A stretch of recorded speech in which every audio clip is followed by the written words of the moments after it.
Greetings YouTube, LMS Tactical. I was halfway through the beginning of a video and I hit a button on the phone and stopped it, so I'm just going to do it all over again. I'm here at the river with Mason. Haven't had a chance to come here for a while because we've been busy. And those that want to see longer videos and more videos of Mason, check out his new channel. It's called Mason Fur Shark on YouTube. And there'll be longer videos. You guys that like him can check him out. And I won't bore the people that don't like watching Mason videos, although who could not? Who wouldn't like that? I mean, just look at him. He's a good one. Look at him. Okay, you want me to throw that for you? All right, hang on. I'll get to the meat of the video in a second. Look out.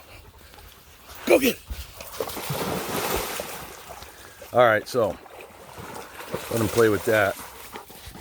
So I wanted to give you guys an update on the South African family, and there's been so much going on. Honestly, I could make a 7-hour video and I'd only cover just a little bit of it. There's just so much stuff going on. I want to just give you some highlights of some good stuff that's been happening. A lot of stress, but a lot of good endings. Okay, so the thing that's been taking up the last week was getting the kids in school. So they have 2 kids, and one, hey, how old's Kirsty? 14. She's 14 and the son's 15. So really by American standards, she should be, I think, 7th grade or 8th grade. But, I mean, I'm sorry, in South Africa. But in America, because of her age, they put her as a freshman in high school. So both her and Kiana, the son, are in high school as freshmen. So that's a little something we didn't predict. But, you know, people that think being an immigrant is really simple, let me tell you, man, you have no idea the shit we have to go through. Now, if they were illegal and they swam across the river and got here, they could jump into the school, no problem. Everything would be great. They could get benefits. They could apply for food stamps. They could get all kinds of, they could go get their medicine and everything free, maybe get some housing.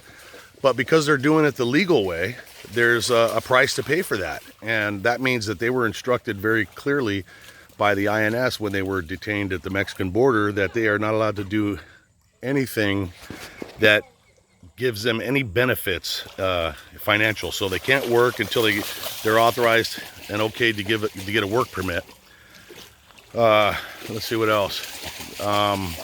They can't get any medical care, nothing that is subsidized by the government. So they can't go into an emergency room if they get hurt.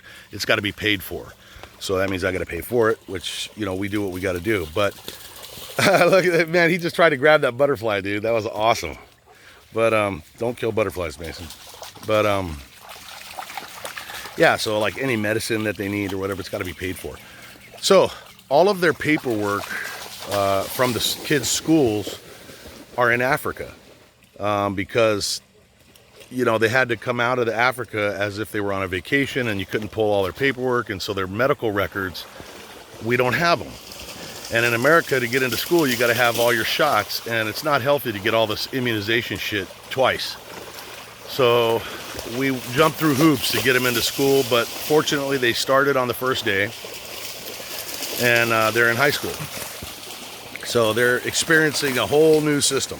It's nothing at all like South Africa. And they love it, quite frankly. Mason. But the good news is, this guy's driving me nuts. What I think is cool is this. So I'm not really a sports guy. When I was in high school, I played football, but I didn't really play football. I kind of kept the bench warm, and I really sucked. I mean, I was raised by, a mom and 3 sisters, so I just didn't have it in me, and blah, blah, blah. I couldn't afford the right equipment and all that other shit. So I sucked in sports. But when I started having kids, my twin sons played football, and I really got into it because they were playing. I went to all their games, and I was that loud guy in the stands, and blah, blah, blah. And then we adopted the 2 guys, and they played football. And of course, my other son, my stepson, played football. But once they're out of school, I stopped watching football. I don't give a shit about it because I don't know anybody there. So Kiana, the son, this guy is a fucking giant, man. I mean, I always joke with the family that they probably conceived him near a leaking radioactive fucking power plant or something, because this kid's 15 years old. He's 6'1", 295 pounds. He's 15, man. The guy's huge, all right? And in South Africa, guess what they don't play? American football, no shit. So they play rugby. So he's a rugby guy, which is pretty hardcore. but they didn't know anything about football. They don't know the rules. They don't know anything. But of course, when I saw Kiana, I was like, fuck, man. The minute you walk onto that property, a football coach is going to get a look at you, and you're going to be like, you're on the fucking team, whether you know how to play or not. So we've been trying to get him up to speed, watching some NFL games and shit, but it's all a new language, you know. They don't speak the sports language, you know. And the position, it's totally different than rugby. So, sure as shit, man, we go to get him registered for school.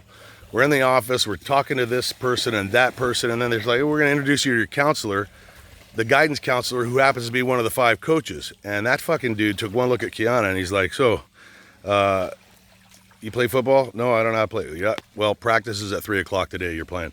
He sends a text out to all the other coaches, hey, I got a new lineman. I mean, they are going crazy for Kiana. And yesterday was his first practice.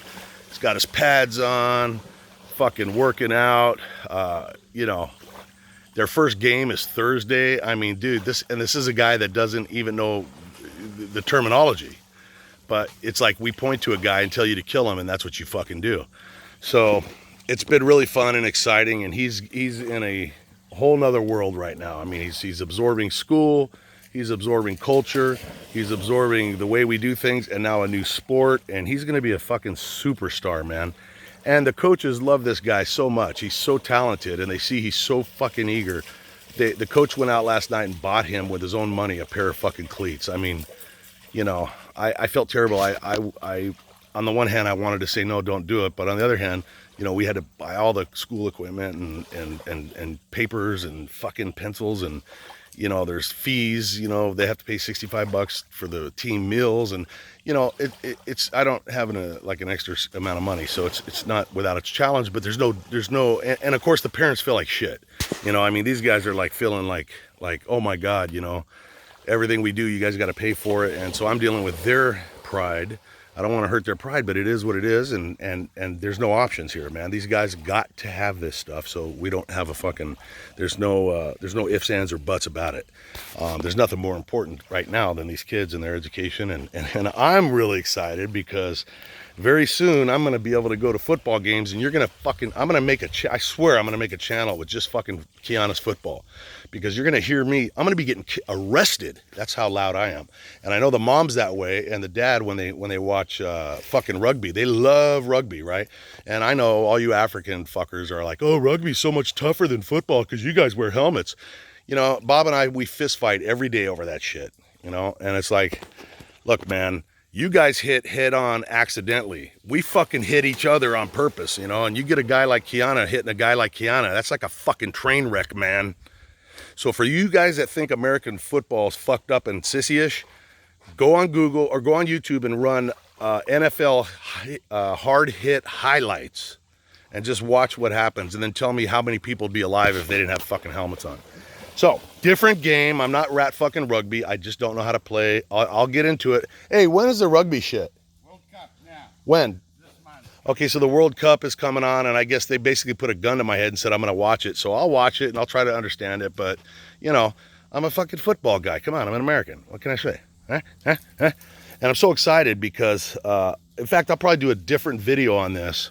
But those that know me, and that includes all of you, I'm a talker, I'm a speech maker, and football to me is a metaphor for life. And I'll do a whole thing on that because I gave that speech to Kiana yesterday. And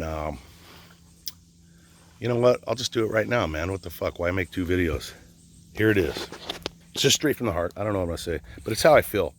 I was telling Kiana, I'm telling you guys, nothing new. I mean, I'm sure you guys know this and have talked about it in your own way. But not just football, but team sports when you're in high school are absolute necessary preparations for life. Life is a fucking battle. Let's be honest. There's highs and lows and happiness and sadness and wins and losses. And you're doing great, and then you get a divorce. You fucking get out, you survive the divorce, and you fucking, life is good again, money's good, and then you get fucking laid off from your job, and you got to fight through it, and you crawl your way out of that, and you're happy again, and then you get a call from the doctor, you got cancer, and then you're back in war. It's a fucking combat zone just trying to stay alive. Let's just be honest. Life is a bunch of fucking pain punctuated with little moments of happiness and awesomeness that you got to fucking celebrate. So football in this case is really good for these kids, man, because you're talking about we don't win unless we all fucking work for the same goal. It shows teamwork, shows pride. Kiana hasn't seen shit, man, until they lose a game. These coaches, these guys are like Division I football. They got great record. They're fucking champions. And he got a dose of the coaches yesterday. The mom and dad and I were standing there watching, and the coaches were like, fuck this, and if you give fucking A's and B's, man, we don't accept less. You don't want to be here, fuck you. You know, and the mom was like, wow, they don't talk like that in high school sports in South Africa. And I'm like, welcome to America, man. We don't fuck around with our words. We say what we mean, and we mean what we fucking say. Unless we're liberals, then we lie like motherfuckers. Thank God I'm not a liberal. But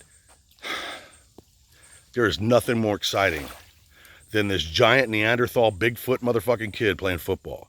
Anyways, that's my video. What do you guys think? Are you excited? I'll get some more videos out. I don't know if this thing's getting ready to stop recording. It's flashing, so it's rushing me off. Maybe my battery's dying.